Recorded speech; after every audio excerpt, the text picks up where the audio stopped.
Take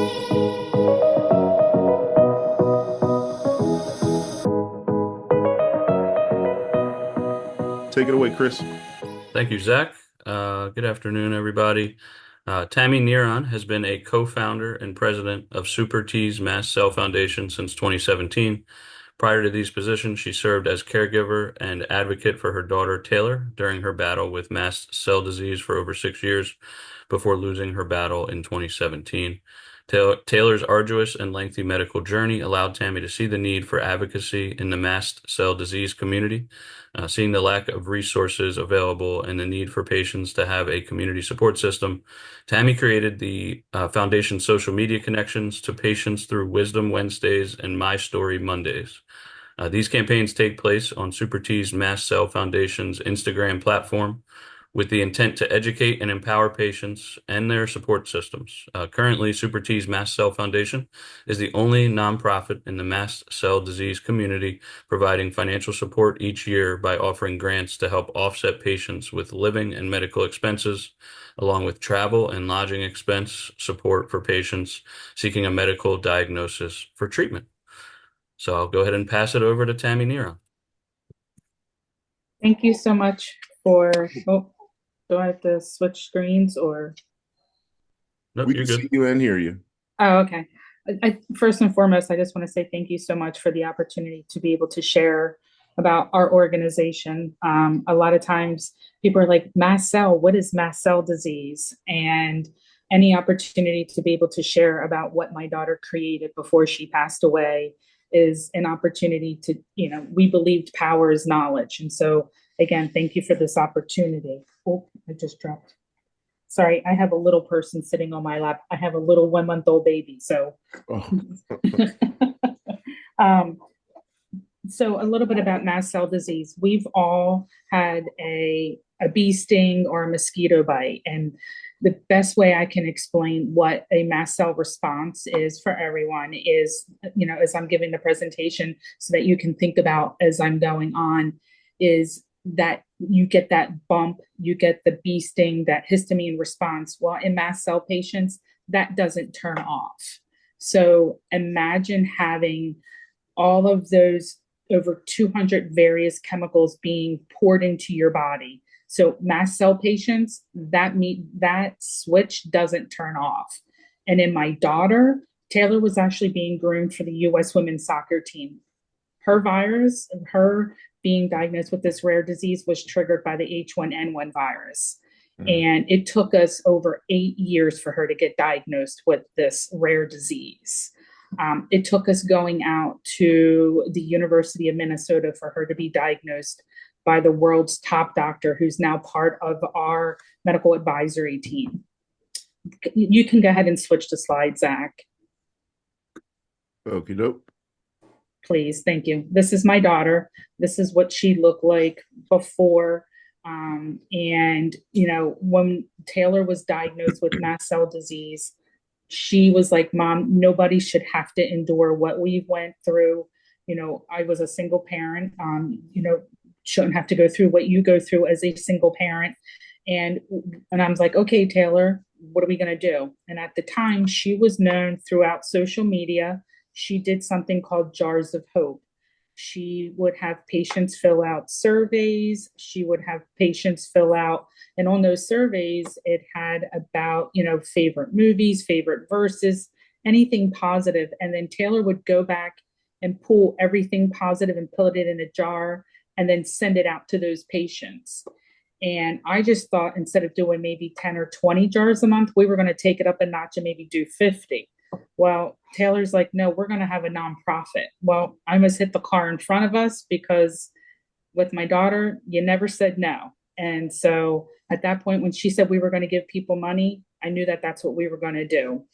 And so to date, we are literally the only nonprofit that provides financial support to patients, providing grants to help offsetting their living and medical expenses. And we've only been a nonprofit since 2017, the year that my daughter passed away. You can go to the next slide, Zach, please. Here's a little bit about our mission and our vision. I don't believe in reading verbatim, but basically, again, the whole premise of who we are as an organization is to not only empower a patient with mast cell disease because it's very isolating, but it's also to provide the necessary resources. Oh, sorry, excuse me one moment. Is to provide them the necessary resources. Oh, little guy. Because this is the most under-resourced and under-recognized condition. Oh, sorry. That was this little guy. And, so we believe in empowering the patient because that's the only way that they're going to be able to get the resources that are necessary.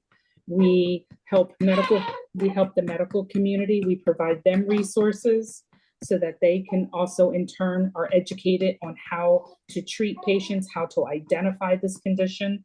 And again, patients reach out to me all the time. This week alone, I've had over 27 patients have time with me in order to understand this condition. You can go to the next slide, Zach, please.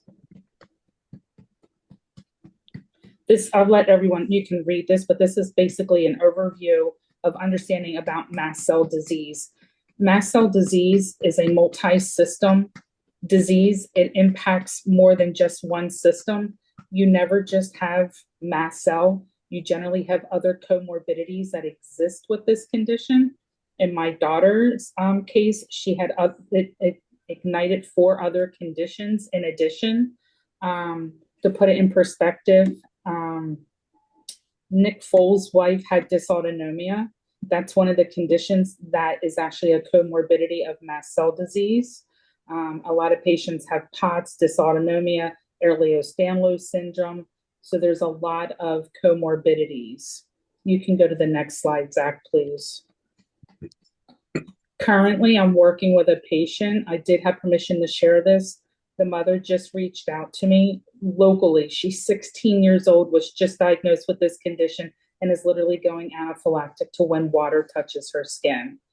To put it in perspective, at one point, my daughter had received literally over 22 EpiPens in the course of 1 week.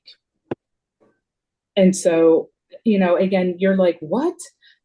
Upper Marion Police and ambulance knew my house better than anything. They would just walk right in my house because they knew. Sun would touch my daughter's skin. She would get, she wouldn't get blisters, but she would just start swelling and get flushed. And then she would get an asthma attack, and then she would go anaphylactic.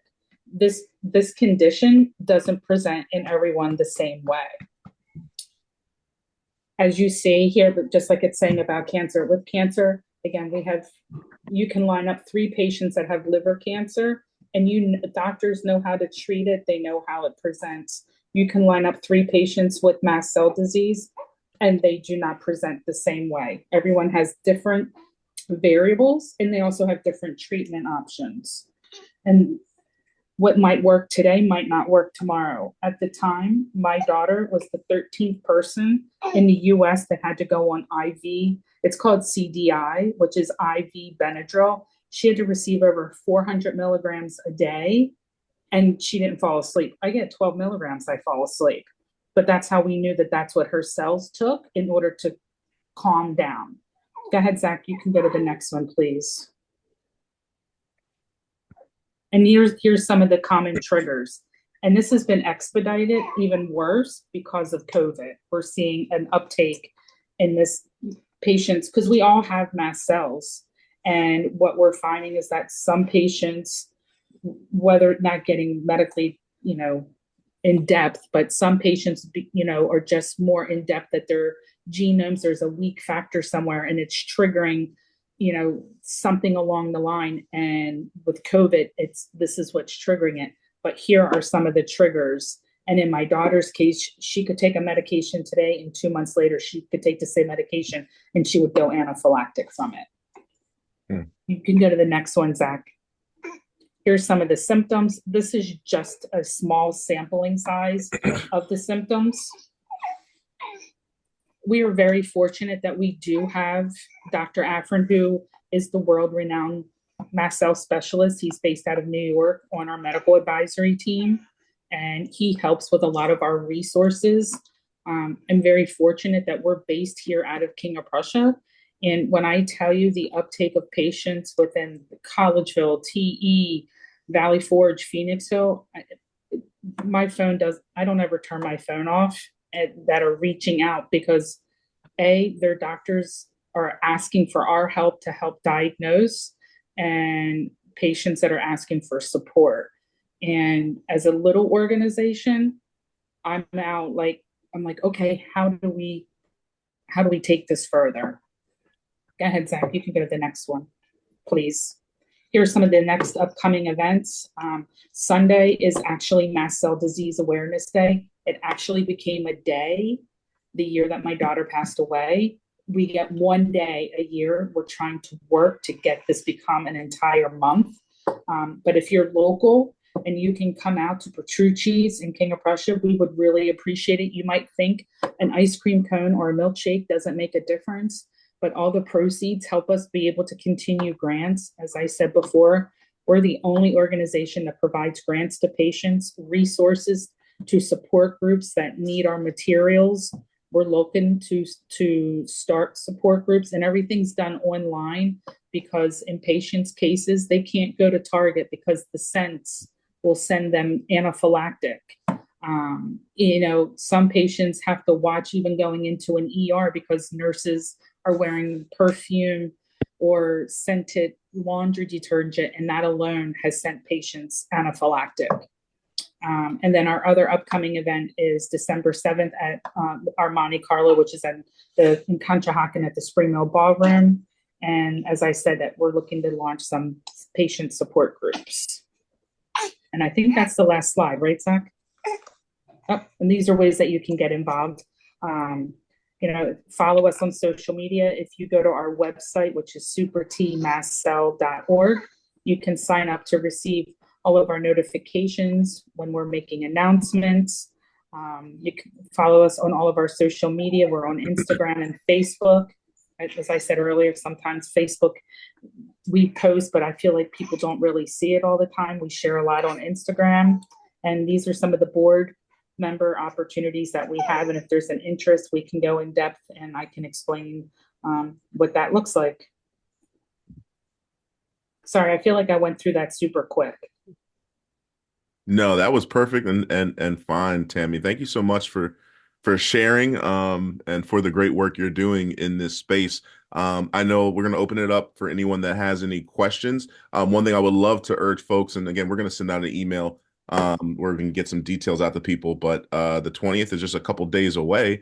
So at the very least, if everyone can kind of keep an eye out for her social pages and share whatever she posts so we can kind of get more awareness around this. And of course, I think I can get by Petrucci's. So I'm definitely going to try to swing by and support. Who doesn't need an ice cream cone? Right. It's going to be warm this weekend too. So right? It won't be like it. And we're going to have a few raffle baskets. So who doesn't want to win some money? Awesome. So if anyone has any questions, feel free to fire off. Yeah, I did. How many, how many people at one time in the United States have this disease? So right now we know documentedly because there's two criteria. There are some patients that are clinically being treated. So the fact that they're being clinically diagnosed as opposed to the testing,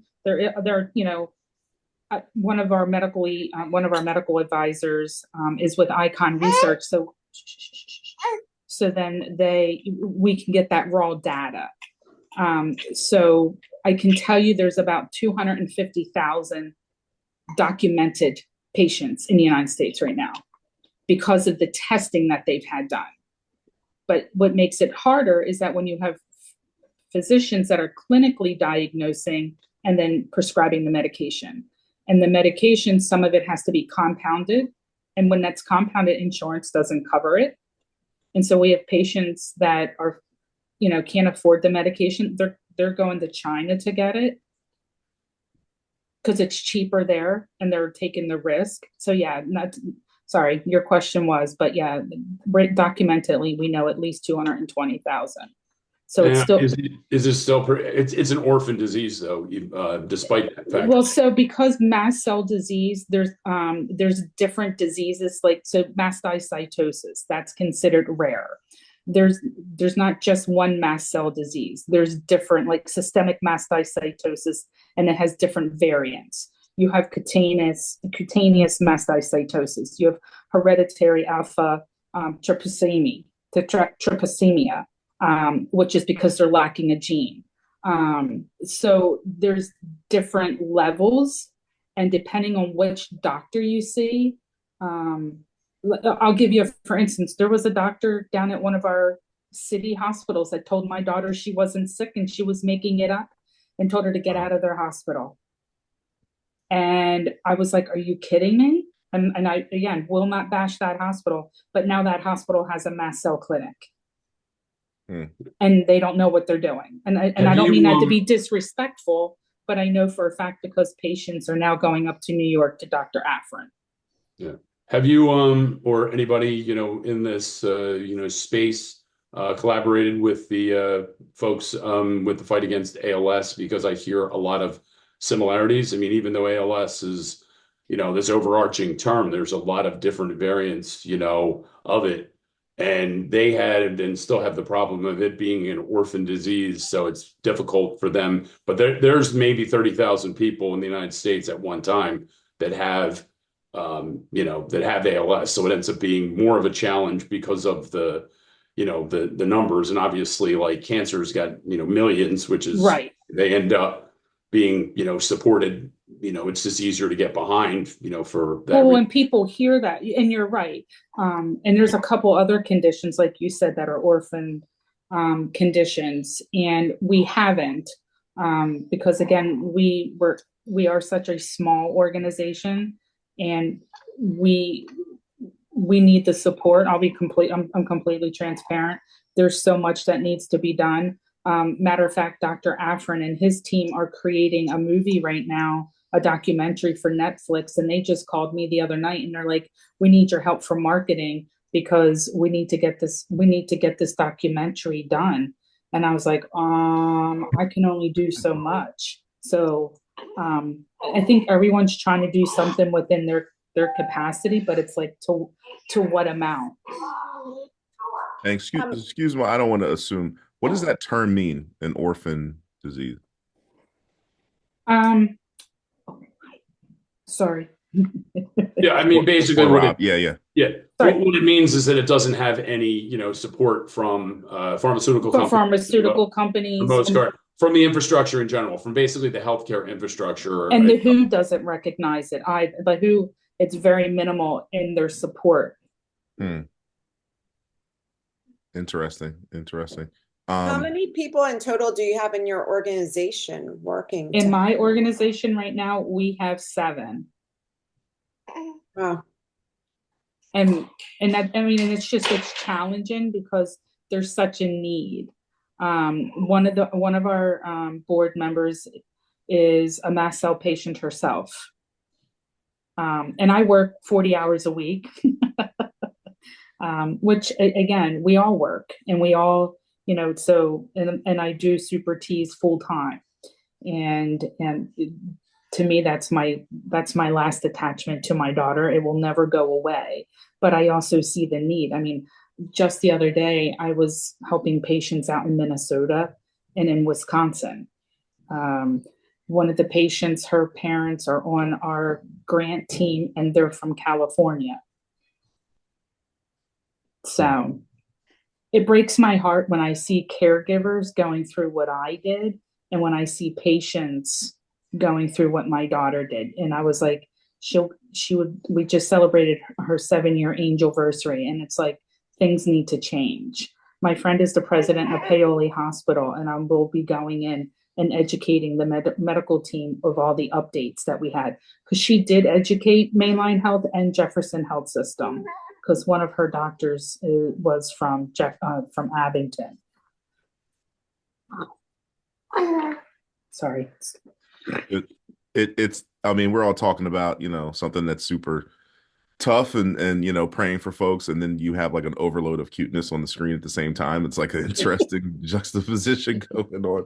Well, Um, and you know what? But this is what drives me, mhm, honestly. I get to be with my cuteness during the day, and then I get to go home, and then I have all my messages from my patients or caregivers that are like, Tammy, this is what we need. And then I never say no. I'm always like, okay, in what capacity can Super Teas help? What can we do?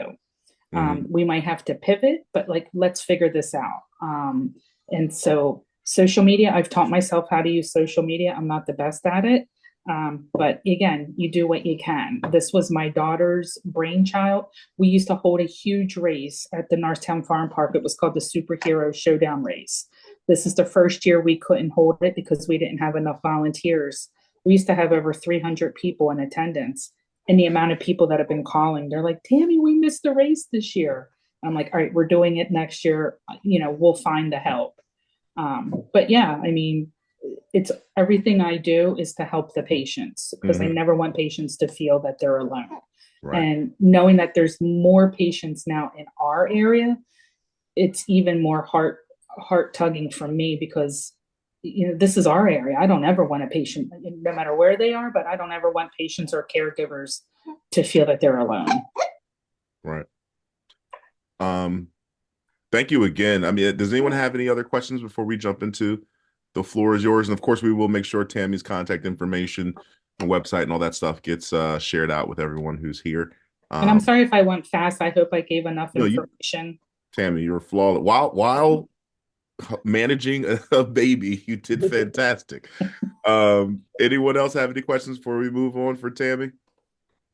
I don't think so. You did have on there, I was just thinking, with this being such a unique thing, awareness is huge.